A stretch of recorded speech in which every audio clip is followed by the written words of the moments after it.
selama Bapak menjabat sebagai ketua PWI ini Pak, apa saja proyek yang sudah Bapak jalankan ketika menjadi ketua PWI Sumsel ini Pak? Baik, terima kasih. Jadi terkait dengan posisi saya sebagai ketua PWI Sumsel, yang pertama bahwa PWI itu organisasi wartawan yang menggabung atau meng-hire teman-teman yang profesinya wartawan di Sumatera Selatan.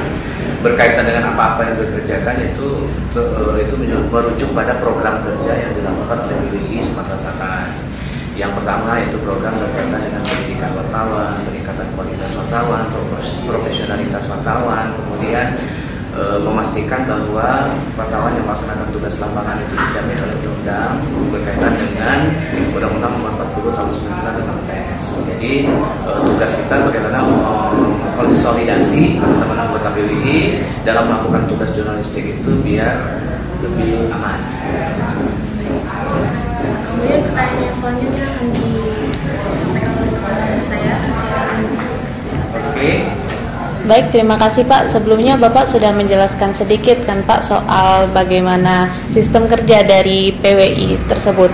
Nah, selama Bapak menjabat sebagai Ketua PWI Sumsel, kira-kira program kerja apa saja Pak yang sudah dijalani Pak? Sekitar contoh kecilnya Pak, agar kami di sini bisa lebih mengenal soal PWI Pak. Baik, jadi yang berkaitan dengan memberdayakan anggota PWI, program kerja yang dilakukan yaitu bidang pendidikan dengan melakukan ujian kompetensi wartawan. Jadi wartawan ini kan memang harus memiliki kompeten dan dilakukan asesmen terhadap anggota-anggota wartawan, dari asesmen sebagai anggota muda, sebagai anggota media, dan sebagai anggota utama. Jadi asesmen itu menunjukkan bahwa wartawan sudah lulus kompetensi. Bidang lainnya itu bidang sosial. Kita melakukan ada PWI Peduli yang mempedulikan berkaitan dengan aksi-aksi sosial yang dilakukan oleh teman-teman wartawan, baik pada keluarga wartawan maupun pihak eksternal. Selain itu berkaitan dengan peningkatan kesejahteraan teman-teman wartawan, terutama untuk memberikan nilai ekonomi pada teman-teman wartawan dengan mengaktifkan koperasi PWI Sumatera Selatan. Ada lagi? Jadi setelah Bapak menjalankan beberapa program itu kan pasti ada aja kan Pak, seperti tantangan ketika Bapak melaksanakannya itu.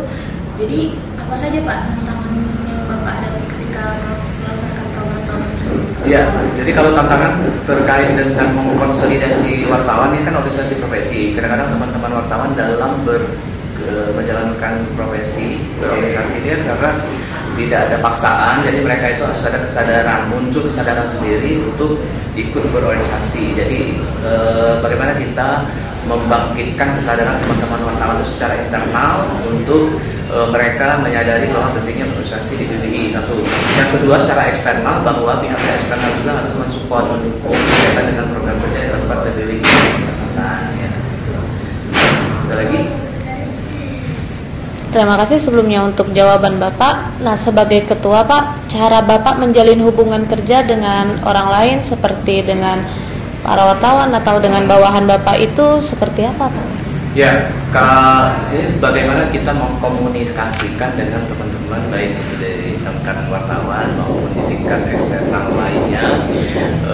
Kita mengkonsolidasikan ini dengan cara bagaimana menyampaikan bahwa program berkaitan dengan PWI ini harus kita sukseskan. Ini tanpa saudara-saudara untuk melaksanakan kegiatan ini tidak akan terlaksana. Jadi penyadaran itu adalah bentuk komunikasi kita kepada teman-teman wartawan yang ikut dalam organisasi dan wadah PWI. Dan komunikasi itu intinya, kemudian konsolidasi, koordinasi, kemudian kita bagaimana mengeksekusi suatu program. Ada pertanyaan lagi?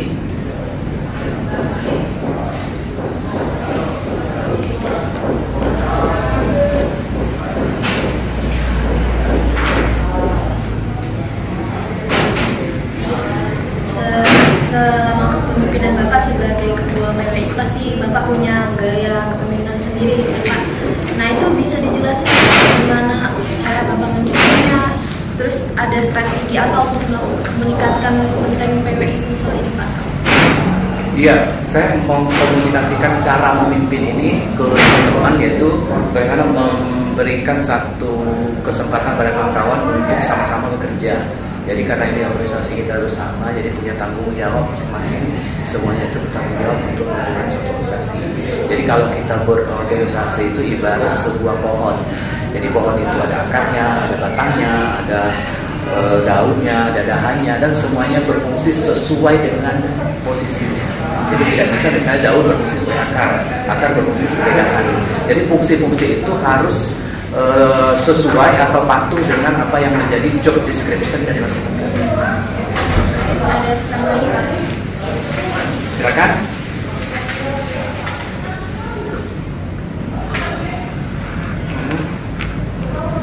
Boleh sambil ini.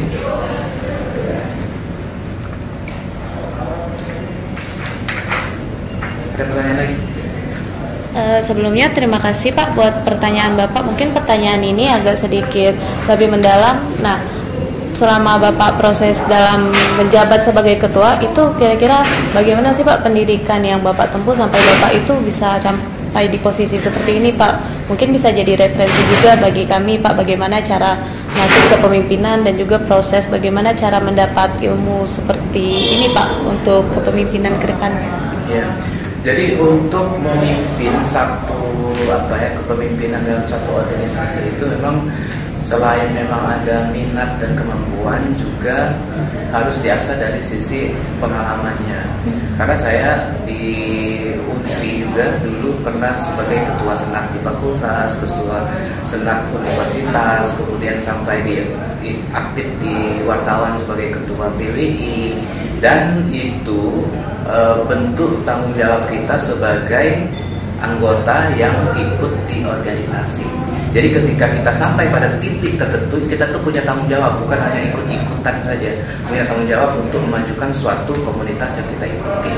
Pendidikan saya kan di FISIP juga, pendidikannya dokternya di FISIP. Jadi yang kita ikuti itu pendidikan itu bukan berarti kita berdampak pada harus kerja di mana, harus mendapatkan apa pendidikan itu. Pendidikan itu adalah satu untuk meningkatkan kualitas kemampuan kita, untuk meningkatkan pemahaman pengetahuan kita. Bukan mentang-mentang kita lulus ini harus kerja di sini, tidak. Pendidikan itu satu hanya untuk memberikan kualitas pembelajaran bagi kita yang mengikuti pendidikan itu. Jadi saya itu ketua PWI yang alumni doktor S3 yang sama sekali bukan sebagai ASN atau bukan sebagai apa-apa, tapi memang betul-betul untuk belajar, untuk meningkatkan kemampuan pengetahuan dari saya sendiri. Ada lagi? Saya ingin bertanya lagi Pak soal gimana sih Pak gaya kepemimpinan yang kira-kira Bapak hindari Pak agar tidak terjadi kekacauan atau perpecahan. Ya, yang saya paling hindari itu sifatnya yang lebih, saya lihat substansi dulu. Substansi permasalahan. Ada substansi yang memang harus saya ambil keputusan itu sendiri. Kalau kita bicara pemimpinan itu adalah bicara pengambilan keputusan, proses mengambil satu keputusan. Jadi ketika substansinya itu harus diambil secara otoriter, dalam pengertian bahwa harus kewenangan dari seorang pemimpin ketua itu harus kita ambil. Tapi ketika substansi itu harus kita komunikasikan dengan bidang-bidang lain, kita komunikasikan dulu dan kita sampaikan kira-kira pendapatnya seperti apa, dan pendapat yang lebih banyak itu kita ambil satu keputusan. Dan kalaupun memang secara demokratis tidak bisa, itu adalah kewenangan kita sebagai ketua atau pemimpin satu organisasi untuk memutuskan suatu persoalan yang harus kita segera ambil. Jadi menurut Bapak pribadi yang paling penting itu adalah komunikasi dan demokratis ya Pak? Ya, jadi paling penting memang berkomunikasi sesuai dengan kekuatan lokal di daerah. Kalau kita di Sumatera Selatan ini, kekuatan kita biasanya sambil minum, sambil ngopi, sambil bertemu, sambil bersilaturahmi bahasanya, untuk mengkomunikasikan apa yang menjadi ide-ide atau gagasan yang harus kita eksekusi. Pertanyaannya juga cukup, dan kami mau mengakhiri dengan selaku Pak Ferdo sebagai ketua PWI Sumsel kan punya pengalaman kepemimpinan yang bagus kan Pak. Jadi apa nih Pak saran untuk generasi muda Pak soal kepemimpinan, apalagi kepada kami sebagai mahasiswa gitu? Iya, saya pikir kita punya tugas, tanggung jawab, fungsi yang memang harus kita lakukan. Misalnya kalau kita sebagai mahasiswa, tunjukkan kemampuan kita sebagai mahasiswa. Jangan dicicak sebagai mahasiswa tapi tidak ada bobot, tidak ada pengetahuan, tidak ada kemampuan. Jadi ketika mahasiswa itu ikutilah apa yang menjadi fungsi kita sebagai mahasiswa. Karena ketika tidak lagi mahasiswa, kita tidak akan lagi mengulang posisi seperti itu. Tidak akan lagi flashback ke belakang, mengembalikan posisi kita sebagai mahasiswa, sebagai peran itu dari apa? Jadi peran itu momennya saat terjadi ketika apa yang menjadi posisi kita. Jadi posisi kita sebagai mahasiswa, berperan sebagai mahasiswa full. Tidak ada alasan bahwa kita capek, kurang ini, kurang apa. Tapi terus untuk semangat memberikan motivasi secara internal pada diri kita sendiri. Ketika kita sebagai wartawan, apa yang harus kita lakukan? Makanya orang menunjuk kita sebagai pimpinan itu pasti karena kita punya kemampuan full yang tidak bisa ditawarkan. Karena kita mengerjakan sesuatu itu tidak main-main, serius. Jadi apa yang kita lakukan itu harus menghasilkan sesuatu yang maksimal. Itu. Baik. Sepertinya wawancara kami sudah selesai, Pak. Pertanyaannya sudah Bapak jawab dengan baik juga. Kami ucapkan terima kasih kepada Pak Firdaus. Assalamualaikum warahmatullahi wabarakatuh. Waalaikumsalam warahmatullahi wabarakatuh.